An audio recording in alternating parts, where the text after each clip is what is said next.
guys, Sugar Key, and I'm back with another video, and today we're going to be talking about Monday Night Raw. This was the first Raw that was 2 hours in a very, very long time. It felt 2 hours. I like the fact that I was able to go to bed earlier just because I get up early, but at the same time, it felt a little condensed, which makes sense, of course, because we're used to 3 hours. So it's going to take me a little to get used to. Now, CM Punk started off the show. Basically, I feel as though he was just thanking people for being involved in this storyline, thanking people, and also saying that he ain't gonna be around for a little bit. And same thing for Drew. I think they're both going to take a well-deserved break off, which my hats is off to them because they put their everything out in that match. And I'm not even gonna frown. I'm about to watch that match again just because I know it was a great match. It was a great match, an amazing match. He kind of gave off a retirement speech, although we all know that he's not retiring anytime soon, in the next at least 2 years. But that right there, and the fact that Seth Rollins came out right after, kind of when he was still speaking, that right there is a little tease what to expect. I honestly think that might be next year's WrestleMania match. It might be for one of the nights. Now, Seth, he was looking like he was back in the Shield.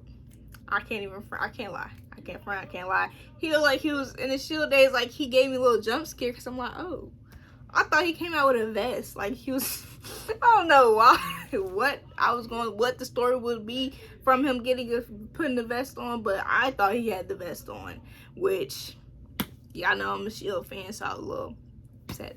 Now, Seth kind of was like, I'm coming after you, Ron Reed, but at the same time, he was kind of throwing a little shade. I think he was throwing a little shade at what happened at Bad Blood. Now, Jey Uso came out for his match with Xavier Woods. Jey and Xavier Woods went at it for the Intercontinental Championship belt. Now, before that, Jey came out while kind of at the end where he was kind of still talking, not in a disrespectful way, because he just came out he just came out usual. But I'm either Seth didn't like the fact that he was interrupted, kind of pushed out of the ring, or Seth is looking at Jey a little differently. Who knows why? Because Jey ain't do nothing. Jey ain't been cool with nobody that he don't need to be cool with, like Cody Rhodes was. But I'm seeing something, and maybe Jey might not have that many friends no more. Maybe Jey's list of friends and allies is getting shorter and shorter. Now, Xavier did a great job with his match with Jey Uso, which I love the fact they let him go out, go all out kind of. And at the same time, Jey was like, okay, bro, this was cute, this was fun while it lasted, but and still, you're Intercontinental Champion. Xavier didn't want to be friends. He want to be cool. He was not shaking his hand, which kind of makes sense. After I keep getting beat, and somebody that was basically in the same boat as I was just got a belt, and you didn't even want me to fight you for the belt? It's crazy. I don't know if I would shake his hand. If I was in Xavier's place, I don't think I would. Nah, I probably would, because that's my friend. Especially since Kofi came out the ring and shook Jey's hand. That was a little bit too friendly. Kofi got to learn how to stop being so friendly. But while that was happening, Braun Breaker came out and speared Jey. I ain't like that. I felt disrespected, actually. I felt very disrespected. I felt like you done hurt me. How dare you come out and do that to Jey? You speared him twice.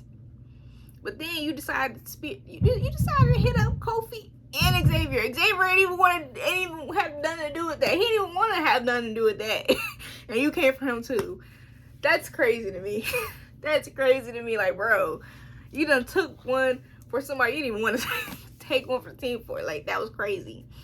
Now, next week, that set up the match between Kofi and Braun Breaker. And unless it ends in a DQ, I'm like, dang, Kofi, you done got yourself in some mess. Now, that obviously is going to set up a match between Jey Uso and Braun Breaker, and still, don't play with him. I feel it in the air. Jey gonna be good. He gonna be straight. You ain't gotta worry about Jey. Now, The Miz, he might have a little trouble coming to him. And I ain't talking about Karrion Kross, because Karrion Kross actually doing a little too much. He doing a little too much, and I ain't appreciating that. He being too much of an instigator. But I think the Wyatts got their eyes on him, and I'm over here sad because we ain't seen Chad Gable in the same way ever since he got hit up by the Wyatt Six. So it's like, I'm fearful for Miz. I don't know what they gonna do with my man Miz. Like, but when I see his explanation on why he was upset with R-Truth, it makes sense. He was upset that there was no conversations, no dialogue about what was going on when it comes to them being a tag team.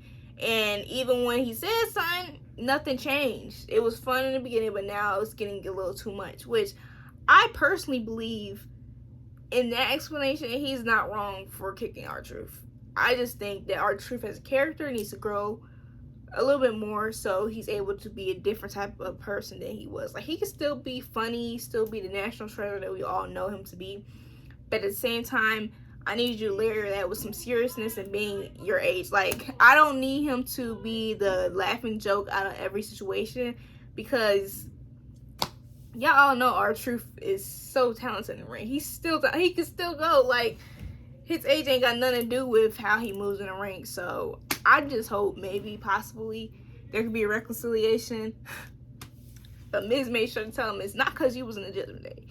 Now, I ain't know what they was gonna do in that Donnybrook match, but they delivered. And honestly, Sheamus and Pete Dunne, they are two men I do not want to be on their bad side, because how in the world y'all was willing to do all that? Beyond me. That spot when Sheamus was on top of the barrels and it put him through the table, that hurt me. Through the screen, that hurt me. I was like, dang, I don't think I can get on my seat. I don't think I could do that. How y'all, the ability that these wrestlers have, I am just surprised every week, and I have a bigger appreciation for them every week when they take crazy spots like that. Like, it was insane, and I love that match, honestly, because I had like little expectations, just because I didn't know I didn't know what that match would entail. Like, I thought it was ass. You know that when it came to wrestling, sometimes they would be ass stuff when it comes to matches, but that match delivered all the way. And that ending with Sheamus basically beat him up, no hands. Pete Dunne, you are now known as Butch forever. You're not getting out of that one, bro. Because no hands is crazy.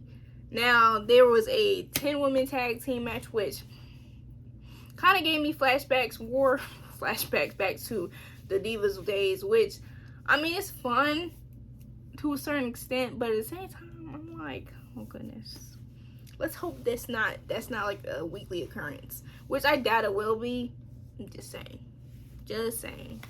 Possibly that might be the war games type of team that they have going on, which makes sense. And they both are, you got the heel, you got a good guy. And honestly, I like seeing the good guy team. The good guy team, they work well together. And especially Zelina Vega, like, I love seeing her on my screen just because she has those high flying moves and everything, and those kicking moves just because she's short and everything. Like, I love it. Now, Unholy Union did not seem cool with PFC though. After that match, they didn't seem cool. And PFC, something needs to give.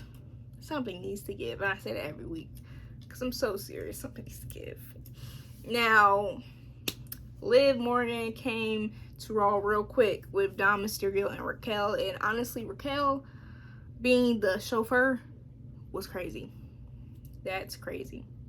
And somebody on the internet wanted to compare AJ Lee and Tamina's relationship to what's going on now. Do not disrespect Tamina and AJ Lee like that.